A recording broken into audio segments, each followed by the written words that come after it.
ఈ వీడియో చూసే ముందు మిగతా 6 పార్ట్స్ చూసి అప్పుడు ఈ వీడియో చూడండి. మీకు ఈ కథ పూర్తిగా అర్థమవుతుంది. దయ్యం తన గతం గురించి చెప్పడం మొదలుపెట్టింది. నా పేరు ఇందు. మేముండేది వైజాగ్. మా అమ్మ నాన్నకి నేను ఒక్కదాన్నే కూతుర్ని. మా అమ్మకి మా నాన్నకి పెళ్ళైన 6 సంవత్సరాల తర్వాత నేను పుట్టడం వలన నన్ను ఎంతో గారాబంగా పెంచారు. అంతేకాదు, నేను చిన్నప్పటి నుంచి ఏది అడిగినా అది కాదనకుండా ఇచ్చేవారు. మా నాన్న నన్ను ఎప్పుడు తల్లి, నువ్వు మన ఇంటి లక్ష్మీదేవివి అనేవాడు.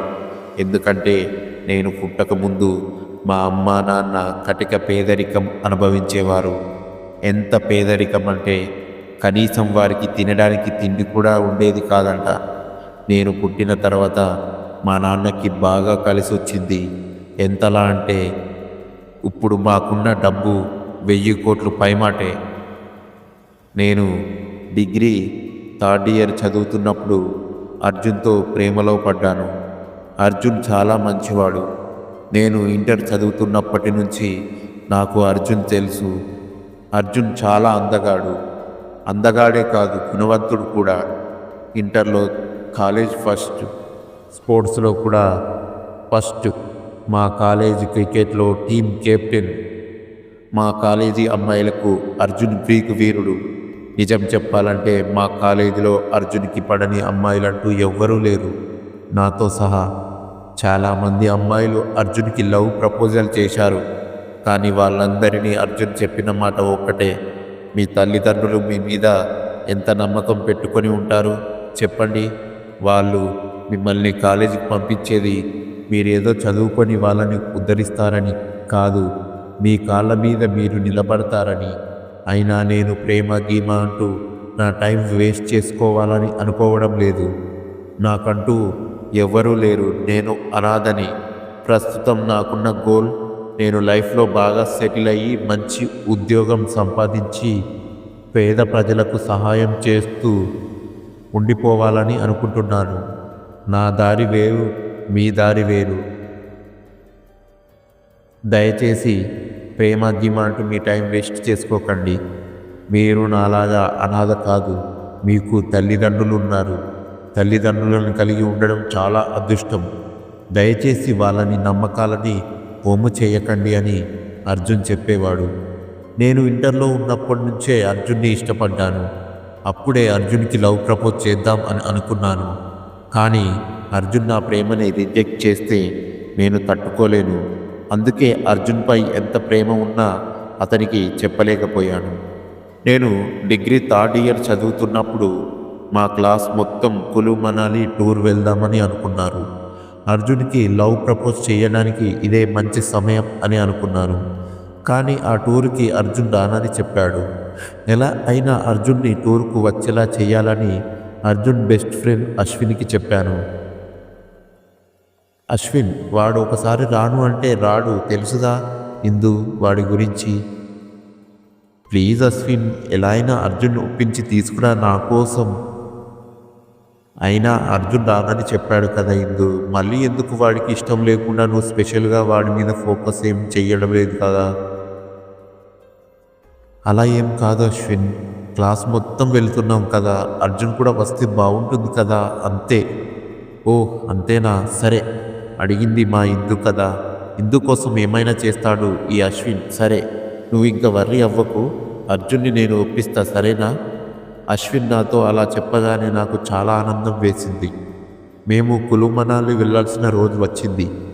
ఆ రోజు కులు మనాలి అర్జున్ కూడా వస్తున్నాడు అని కంగారుగా కాలేజ్ దగ్గరికి వెళ్ళాను. కాలేజ్ బయట బస్ దగ్గర మా క్లాస్మేట్స్ అందరూ ఉన్నారు, అర్జున్, అశ్విన్ తప్ప. నా ఫ్రెండ్స్ దగ్గరికి వెళ్ళి మన క్లాస్లో ఉన్న అందరూ వచ్చారా అని అడిగాను. లేదు, ఇంకా కొంతమంది రావాలి అని చెప్పింది. అర్జున్ కోసం 1000 కళ్ళతో ఎదురు చూస్తూ ఉన్నాను. కానీ ఏం లాభం, ఎంతసేపైనా అర్జున్ రాలేదు. ఇక అందరం బయలుదేరుతున్నారు, త్వరగా బస్సు ఎక్కువ అని అనగానే ఉసూరుమనుకుంటూ బస్సు ఎక్కాను. బస్సు లోపల అశ్విన్, అర్జున్ పక్కపక్కనే కూర్చొని ఉన్నారు. అర్జున్ని చూడగానే నా మొహం కోటి దీపాల వెలుగులా వెలిగిపోయింది. నన్ను చూసిన అశ్విన్, హే ఇందు ఎప్పుడు వచ్చావు?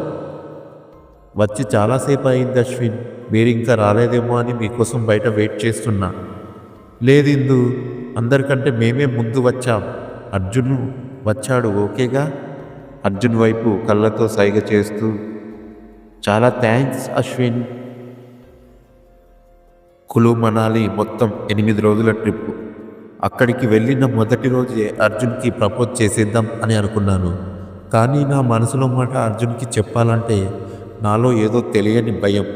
ఎక్కడ నా ప్రేమను కాదంటాడో అని అర్జున్కి చెప్పాలి అనుకుంటూ ఆఖరి రోజు వరకు తెచ్చుకున్నాను. ఆ రోజు ట్రిప్ ఆఖరి రోజు ఎలా అయినా అర్జున్కి నా ప్రేమ సంగతి చెప్దామని అర్జున్ దగ్గరికి వెళ్ళి, అర్జున్ నీతో కొంచెం మాట్లాడాలి అని చెప్పాను. అర్జున్ మాట్లాడు అని చెప్పాడు. అందరి ముందు కాదు, కొంచెం పర్సనల్గా మాట్లాడాలని చెప్పి అర్జున్ని ఒక పక్కకు తీసుకెళ్ళి నా ప్రేమ సంగతి చెప్పాను. అనుకున్నదే అయింది. అందరి ప్రపోజల్ను రిజెక్ట్ చేసినట్టే అర్జున్ నా ప్రపోజల్ని రిజెక్ట్ చేశాడు. కానీ నేను తట్టుకోలేకపోయాను. అర్జున్ ప్రేమ సాధించాలని అర్జున్ని బతిమలాడాను. అయినా కూడా అర్జున్ ఒప్పుకోలేదు. ఇక చేసేది లేక అక్కడ ఒక కొండ ఉంటే, అర్జున్ నువ్వు నా ప్రేమను ఒప్పుకోకపోతే ఆ కొండపై నుంచి దూకి చచ్చిపోతానని చెప్పాను. అయినా కూడా అర్జున్లో ఎలాంటి మార్పు లేదు.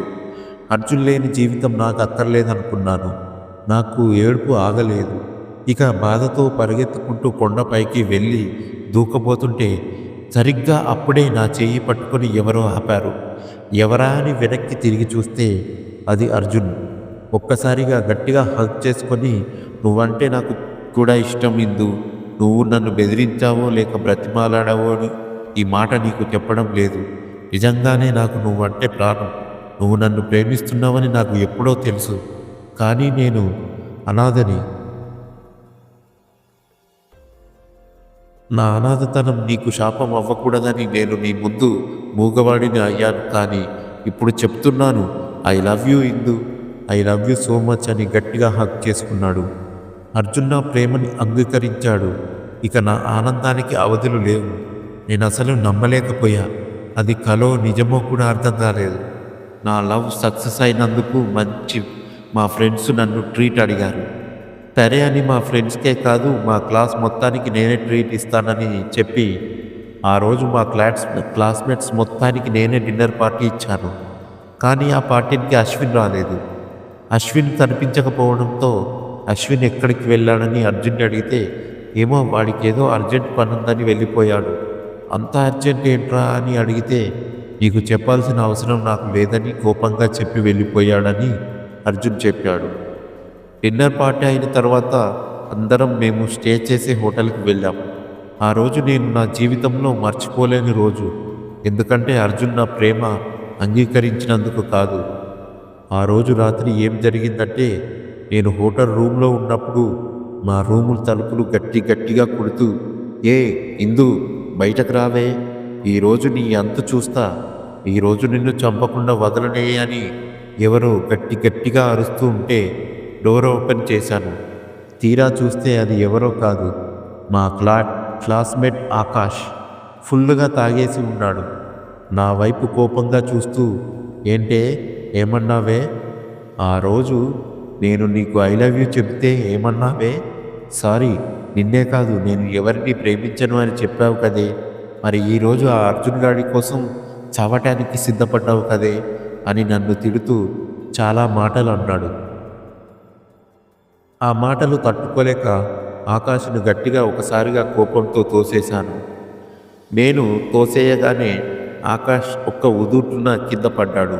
కింద పడ్డ ఆకాష్ కోపంతో పైకి లేచి, ఏంటే నీకు నేను మరి అంత దిగజారిపోయిన వాడిలా కనిపిస్తున్నానా? ఎవడో వస్తాడో రమ్మను, ఈరోజు నీ అంతు చూస్తాను. నాకు నువ్వు దక్కనప్పుడు ఇంకెవరికి దక్కకూడదు అని తనతో పాటు దాచి చెచ్చుకున్న ఈ యాసిడ్ నా మీద పోశాడు. క్షణకాలంలో నేను తప్పించుకున్నాను. కానీ ఆ యాసిడ్ నా పక్కనే ఉన్న నా ఫ్రెండ్ వాణి మీద పడి తన మొహమంతా కాలిపోయింది. వాణి అరుపులకి చుట్టుపక్కల రూమ్స్లో ఉన్న మా క్లాస్మేట్స్, లెక్చరర్లు అందరూ హుటాహుటిన వచ్చి ఆకాశని అదుపులోకి తీసుకొని పోలీసులకు అప్పగించారు. అప్పటి వరకు మా కాలేజీలో మిస్ అయిన 3 అమ్మాయిల మిస్సింగ్ వెనక ఆకాష్ హస్తం ఉందని తెలిసింది. అయినా ఏం లాభం, అప్పటికే జరగాల్సిన నష్టం జరిగిపోయింది. యాసిన్ దాడిలో వాణి ముఖం మొత్తం కాలిపోయింది, తన చూపు కూడా కోల్పోయింది. అది నా వల్లే జరిగిందనే భావన నన్ను బాగా కుదిపేసింది. ఆ సంఘటన జరిగిన చాలా రోజుల వరకు నేనుగా ఉండలేకపోయాను. కానీ నన్ను మళ్ళీ మామూలు మనిషిగా చేసింది అర్జున్. నా పాత జ్ఞాపకాలన్నీ నేను మర్చిపోయేలా చేసి తన ప్రేమతో నాకు సరికొత్త ప్రపంచాన్ని చూపించాడు. ప్రేమంటే ఇదేనా? ప్రేమిస్తే ఇలా ఉంటుందా? అసలు ఇన్ని రోజులు నేను అర్జున్ ప్రేమని ఎలా మిస్ అయ్యాను అని అనిపించింది. అర్జున్ ఎప్పుడు నాతో ఒక మాట చెప్పేవాడు, ఇందు ఒకటి గుర్తుపెట్టుకో, నేను నిన్ను మాత్రమే ప్రేమిస్తున్నాను. నీ వెనుక ఉన్న డబ్బు హోదాను చూసి కాదు. నేను మంచి జాబ్ కోసం ట్రై చేస్తున్నా. జాబ్ వచ్చిన తర్వాతే మన పెళ్లి చేసుకుందాం. పెళ్లి చేసుకొని మరో ప్రపంచంలోకి అడుగు పెడదామని ఎప్పుడు తన 2 చేతులతో నా మొహాన్ని పట్టుకొని చెబుతూ ఉండేవాడు. వైజాగ్లో మా నాన్నకి చాలా పలుకుబడి ఉంది. ఆ పలుకుబడి ఉపయోగించి మా నాన్న రికమెండేషన్ ద్వారా అర్జున్కి మంచి ఉద్యోగం ఇప్పిస్తానని చెప్పాను. కానీ అర్జున్ నాకు ఎవరి రికమెండేషన్ ద్వారా వచ్చిన ఉద్యోగం అక్కర్లేదు. నాకు నేను సొంతగా సాధించిన దాంట్లోనే నాకు సంతృప్తి ఉంటుంది అని సమాధానం చెప్పాడు. కొన్ని రోజుల తర్వాత అర్జున్ అనుకున్నట్లుగానే మంచి ఉద్యోగం సంపాదించి నెలకు 70,000 జీతం, ఒక కారు, ఉండడానికి ఒక పెద్ద ఫ్లాటు వాళ్ళే ప్రొవైడ్ చేశారు. చాలా ఆనందపడ్డాడు. ఇక మిగిలినది నేను అర్జున్ పెళ్లి చేసుకొని ఒకటవ్వడమే. ఒకరోజు మా నాన్న నన్ను పిలిచి, తల్లి, నేను నిన్ను బీచ్ రోడ్లో ఒక కుర్రాడితో చూశాను.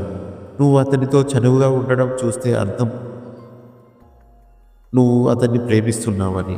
నేను అనుకున్నది నిజమేనా? నువ్వు అతన్ని ప్రేమిస్తున్నావా అని నన్ను అడిగాడు. అర్జున్ గురించి చెప్పడానికి నాకు అదే సరైన సమయం అనిపించింది. అవును నాన్న, నేను అతన్ని ప్రేమిస్తున్నాను. అతని పేరు అర్జున్. అర్జున్ చాలా మంచోడు నాన్న. అర్జున్ చాలా పేదవాడని చెప్తూ ఉంటే, తల్లి, నువ్వు ఇక నాకు ఏమీ చెప్పొద్దు. నా కూతుర్ని పెంచింది నేను. నా పెంపకం ఎప్పుడూ తప్పు కాదు. అబ్బాయి అయితే నాకు బాగా నచ్చాడు. ఇక నచ్చాల్సింది అమ్మకే. ఒక మంచి రోజు చూసుకొని అబ్బాయి మన ఇంటికి తీసుకురా, అమ్మకు పరిచయం చేద్దాం. నేను నిన్ను ఇప్పుడు బయట చూసినట్టు అమ్మ కనుక నిన్ను ఆ అబ్బాయితో చూస్తే ఇక అంతే. అమ్మ సంగతి నీకు తెలుసు కదా, జాగ్రత్తగా ఉండు తల్లి అని అన్నాడు. మా నాన్న నాతో అలా మాట్లాడగానే ఎంతో ఆనందం వేసింది. నాకు తెలుసు, నేను ఏది అడిగితే అది నాకు దూరం చేయరని. ఇక సగం పెళ్ళైపోయినట్టే. నాన్నతో మాట్లాడిన విషయం అర్జున్కి కూడా చెప్పాను. అర్జున్ కూడా చాలా హ్యాపీగా ఫీల్ అయ్యాడు. తర్వాత ఏం జరిగిందో తెలుసుకునే ముందు ఈ వీడియో కనుక మీకు నచ్చినట్లయితే లైక్ చేసి మీకేమనిపించిందో కమెంట్ రూపంలో తెలియజేయండి. అలాగే మరిన్ని వీడియోల కోసం మన ఛానల్ని సబ్స్క్రైబ్ చేసుకోండి. Thank you for watching our videos. Please do subscribe. Next part కోసం వెయిట్ చేస్తూ ఉండండి.